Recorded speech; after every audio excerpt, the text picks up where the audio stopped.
All right, welcome to Liquid Lunch. It's Friday. That means Hildegard's here. Hildegard, it's great to be working with you again on a Friday. Thank you for having me. I love coming here. Well, thank you for having me. Awesome. And we're going to have an awesome show today. Yes, we are. We're talking about a variety of things. We talk music, we will talk about holographic repatterning and programming. Holographic. That's cool. Cool. Quantum holographic programming. That's really Then we cool. learn about the Fibonacci sequence jewelry. Whoa. Shungite. And shungite, we learn about that. And we start off today, however, with a topic that is very much concerning a lot of parents. Unfortunately, it's autism. Yeah. And our first guest here today is Winnifred Walcott, life coach, health coach. You are also the author of a beautiful book called Autism Diagnosis, What Now? And Winnifred has made it her goal and purpose now to support others struggling with this challenge. Welcome. Thank you so much for being here and being with us this morning. As a mother, I had all sorts of issues as well way back then with some of my children with attention deficit and so on, and I'm very concerned about what's happening to our children. So please tell us your story. What happened? Well, thank you for having me here today. And you're right, autism is very dear to my heart. As a matter of fact, I was involved in corporate for 27 years. I had no idea that my life would turn out this way when I'm now an advocate for health. You see, 20 years ago, I was given the most wonderful gift that you could ever think of. This gift came to me in the form of a beautiful baby boy. I had great dreams for him. The sky was the limit. He was going to be a doctor, a lawyer, a dentist, you name it. You see, as parents, we have all these dreams for our children, not knowing that they're our dreams, not our children's dreams. When he was 2 years old, I saw these dreams keep crumbling down. He reached all his baby milestone, and then when he reached 2 years old, I noticed that he started regressing. He wasn't talking anymore. He was just echoing. We took him to several doctors, and we were told that he has ADD, PDD, you name it.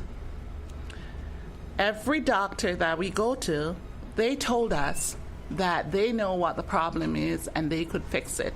And we believe them. He was given several medication. Some of them make him worse. I remember at one point in time, after giving him medication, I saw him like crawling up the wall. He turned into a total different child. I stopped the medication, cold turkey, took him back to the doctor and told him that there's no way I'm going to continue with this. What medicine was it? Do you remember what it was called in those days? Risperdal. Risperdal. What's that normally used for? It's one of the psychotic drugs. Wow. Yeah. So But they what didn't was really... it supposed to do? Like, what? Sorry. It was supposed to help the autism. It was supposed to help the behavior, the mental problem, what it was at that time. Can you paint a little bit of a picture when you said up until the age of 2, everything was fine? He seemed to be progressing like every child. What were the indicators for you that something was off? How did his behavior change? Well, I remember, and this is controversial, but I remember when he got that first vaccination, he screamed as if, I've never heard that scream before. At that time, I had no idea what was happening. But then when he started to regress, he was echoholicing. He was repeating things. If you ask him, how was your day? He repeat, how was your day? He couldn't sit still. And then he was in daycare. The daycare teacher tell us we can't deal with it. Then we were told at one point that we have to have him assessed because he need one-on-one by a daycare teacher. At that time, I had no idea what she was talking about. So we booked him into Sick Kids Hospital, and they said to us, well, we're going to do testing on him. At the end of 6 months, they said, take him to Aisling Discovery, and he'll be ready for school. Now, Aisling Discovery is a behavioral school. We complied, and then we took him to the public system the following September. Of course, my husband had to give up his management job just to be at school with him for that half a day. Then he was IPRC'd. Meaning? Meaning that every child that has a disability has to go through the assessment board with the Toronto District School Board. So IPRC. IPRC, okay. Right, in order for them to get the specialized education that they Okay, need. so this is a school board review of what the child is capable of Yes. and what support they would need. What support they need. Mm-hmm. So that was done, and he was placed in a diagnostic class, and that was the best year of his life. The teacher was amazing. You see, a teacher can make you, and a teacher can break you. And that teacher was amazing. Then it was time for him to move on to elementary school. That was a disaster. This child has changed over, I would say, 8 or more schools in his lifetime. Now, Winnie, I just want to. It's really interesting to hear you say that that seemed to coincide. The onset of the autism seemed to coincide with the vaccine. I mean, I know that there's a lot of talk about it. There's that movie that's out that was so controversial, that Vaxxed movie, and people are saying, not the medical community. The medical community is saying, oh, it's not vaccines. But it seems to me we really need to have a concerted effort to find out what is really causing this epidemic in autism. I mean, you guys were talking before we came on about how the rates are just going up and up and up. And somebody said that I think 1 in 2 boys are going to have autism like within 10 years if the trends continue. And it's like, if it is vaccines or whatever the cause of it, if it is man-made, it's a crime against, like, it's such a crime against people that it really needs to be stopped and identified. But here we are today, and you've gone through this experience, the hard way, and you've written this book here. So, I mean, so many parents are dealing with this right now, and that's what your book seems to be saying in the title, Autism Diagnosis, What Now? So, so here we are. We're in this situation. We're dealing with it. So what do we do now? What have you learned through your experience that you put in this book that can give parents and kids some hope that maybe something can improve? Are there any treatments that work? Can autism be reversed? What have you learned in this journey of yours? You see, that's a very controversial topic because it hasn't been defined clearly as to what causes autism. Some people said it's the MMR vaccine. Some people said it's the environment. Some people said it's the diet. We're not sure what is causing this pandemic. What I do know is that some individuals are having great results with diet and lifestyle changes.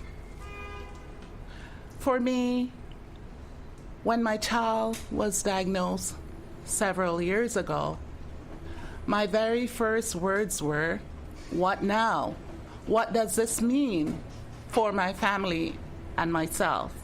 Because autism wasn't prevalent at that time.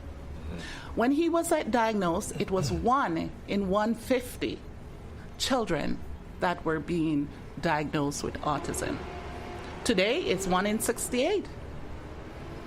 Well, and there's experts like Dr. Senef from MIT who has looked at the impact of chemicals on disease.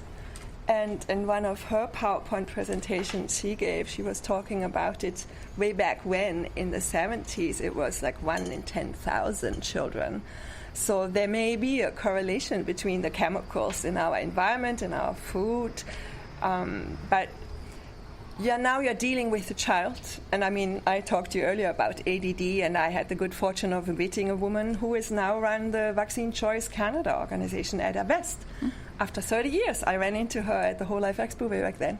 And there's a lot of evidence to show that there is probably correlation. But regardless, what did you do to support your child then? Did you have to change everything in your home environment, your diet? What did you do then to help him? At one point, he was kicked out of school for a whole year. And in that process, I put him on a 90 days elimination diet. At the end of 90 days, I have seen a total different child. At one time, he said to me, "Mom, the autism is gone." He was 9 years old at the time. So what did you eliminate? What did he eat? Let's give some Timbits for people who have to go to the grocery store, the health food store, the pharmacy. Did you say Timbits? Well, no Timbits, like Timbits of information. I guess you want to eliminate those. Yes. Sugar is a big issue. I had learned about the DAN protocol. So I took him to this company by the name of Red Pa. And I'm not promoting them, I'm just saying what I do. Testing allergies, very well known. Exactly. Yeah. And then I eliminate the gluten, sugar, additives, and the grain, whole grain. Wheat, all the white stuff. How about dairy? Dairy was one of them as well. So I had to basically make my own pizza. I used different type of flour. I use vegetarian cheese. It wasn't easy because when we're taking him to a party, when you get invited far and between, because when you have a child with autism, your friend become fewer and fewer apart because some people think that behaviors are catching. So when he did get invited to a birthday party, I'd make his own pizza and I'd send it to the birthday party. But it was a struggle to keep him on that diet. It was very, very expensive. At one point, we almost lost our family home because we had to spend this enormous amount of money looking for a care for our child, just like any parents would do. So in the process, after that 90 days, he said to us, "Mom, the autism is gone." This child was riding his bike unsupervised because he was okay.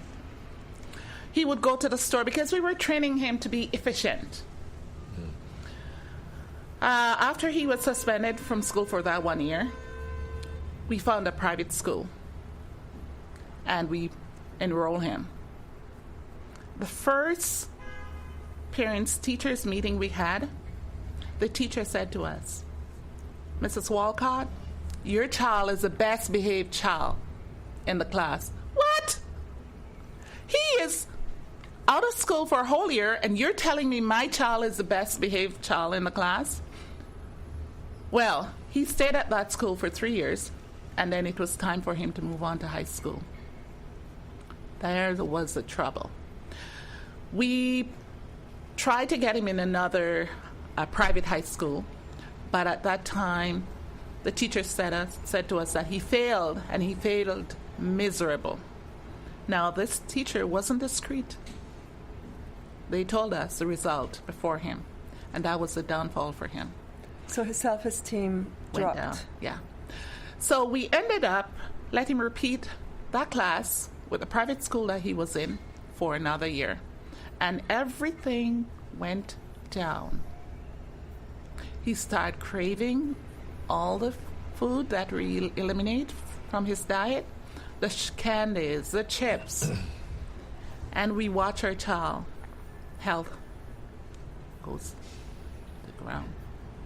It was horrible. It was horrible. He had to leave home. The emergency service were coming to our home on a regular basis. I remember at one time, I got a call from work that my child was in the police station while the caregiver was still at home. I don't know how I got home, but I got home so fast I took a cab, got there was a caregiver, went to meet my daughter. She was in law school at the time, and we ended up going to the police station. What they said to us, you should do something about this child, because the next cop that comes might not be so lenient because they might not know that he has autism. You see, he's at the higher end of the spectrum. And when he sees his peers doing things that he cannot do, he gets upset. So my daughter called Children's Aid because all these agencies that we were going to, they were telling us that there was no bed. And I'm like, what do you mean there's no bed? I can buy a bed. They said, Mrs. Walcott, it's not the bed. It is the services that are attached to the bed. So my daughter called Children's Aid and told them our story. Children's Aid said, well, we can't do anything. We have to speak to the mother. So I got a call at work. And I ended up telling them, I don't want to give away my child. I just need to save him because I don't want anything bad to happen to him. They asked us if we could keep him for a week. We said yes, while they seek out a placement for him. That was the hardest thing I've ever done in my life. So I lied to my child. In order to get him to that group home, I told him we were taking him on a vacation. So you had to give him up? We had to give him up because we didn't want him killed. So how old was he then in those days? He was when you about had to 14, Oh 15. my God, so you leave your teenager in the most critical of years that parents might think. You have to hand him over to somebody else because you feel they do better. But what I learned over time, that everything happened for a reason. You see, have I not had this child, I would never have a clue what these poor parents are going through. Mm-hmm. Because I suppose you were judged, right? You were saying earlier at the birthday party, oh no, well, you inviting him? Parents already worry that, their house is destroyed or he causes trouble. Yeah. So after he left home, I went on a journey.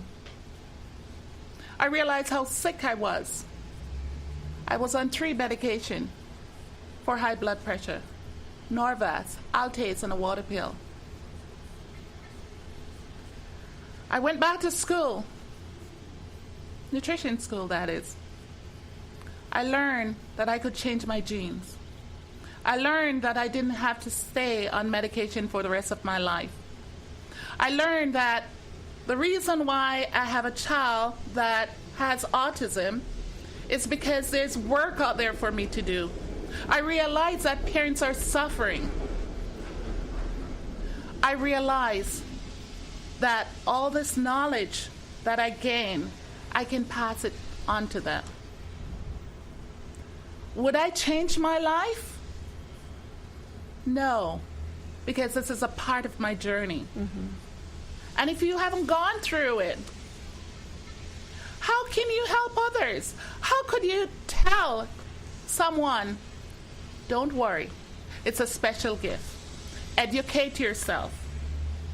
Your child is the most precious gift that you have ever given. Well, Well, how's he doing now? That was when he Well, was 14. You had that horrible experience, but he's 20 now.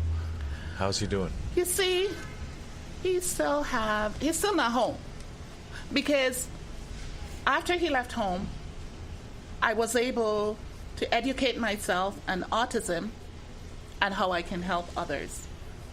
The most important thing I learned was that self-care was very crucial. You, the caregiver, you have to take care of yourself in order to take care of that child. And it doesn't matter if that child has autism, Down syndrome, or whatever. Self-care is so very crucial. So that's one of the things I tell my parents. Well, and that is a big issue all parents have, specifically women. We think we do for other people, but if we don't fill the glass up here and we are stable and healthy, we cannot give the oxygen mask to somebody else. This is why in the airline they talk about that, right? I talk about this in this book. You talk about that? Yes. Yeah, it makes perfect sense, right? Yeah. But women feel often very guilty doing something for themselves and leaving nurturing behind. Absolutely. And yes, my son, he's not doing as well as how I'd want him to be because he's not in my care. But now I have all the knowledge and the expertise to help him, and I'm hoping that one day, which is in the near future, he will be home where I can practice my skills that I've learned. Well, you know, it's, I mean, the teens are usually pretty bad anyways for a lot of teenagers, so, you know, it sounded like he went through those teen years and it was just a little worse than it would be for most kids. One of the things, I mean, you mentioned that diet. I mean, that diet is probably a good thing for everybody to be on, right? Because, you know, all that stuff, gluten, the dairy, the grains, is really something that probably most of us should be, we should be eating more of that. We would all be a lot healthier if we did that too. So that's something that if you're doing that for your child, you can also be doing it for yourself. Now we're going to have to wrap up, but I want to ask you finally, so, you know, for the parents watching that are dealing perhaps with an autistic child, is there hope? And what kind of hope is there? Can you just, because you've got it in the book there, right? Yes. There are hopes for the parents who are watching today. I just want to say, don't blame yourself. You did not give your child autism. It's not your fault. Once you get that diagnosis, cry if you must, but pick yourself up. The first thing you need to do is to educate yourself about autism. Because if you don't know what it is, you can't help your child. There's so many people out there that are getting good results with their children. And don't forget to advocate for your child because they can't do it for themselves. Only you can do it. I have a meetup group that I run in Scarborough. It's once per month, and you can email me at info@healthcoachwinnie.com. info at health, HEALTH, COACH, Winnie, WINNIE.com. Okay, and the other thing I want to leave people with, besides the fact that they should get the book and send you an email and just get in contact with you, is that I think that there's a lot of solutions out there, but you need to go looking for them. You need to get on Google and go looking for them. I mean, we just had Dr. Naram here last week, an Ayurvedic doctor from India, and he was talking about dealing with some severely autistic kids with having great results. So there's lots of stuff out there, but people need to take the responsibility, I think, to go out and find those solutions. Education is the key. As a community, we have to stand up and say, what is this our food? Well, we got to find out what the problem is. You know, get and if these there's something we can chemicals do, we out got of to our stop food. it. Propylene glycol, paraben, Sugar, sulfate, all of that stuff. Get it out of our food. Absolutely. Thanks so much for being here. Much success. Look forward to having you again. Thank you and for having me. Maybe there is another book coming that tells us the story of your son. I don't know. It probably are. Well, I keep visioning. Thank you so much for having me today. We'll connect soon. Thank you so much for being here. Please stay with us. We will be back shortly. Thank you.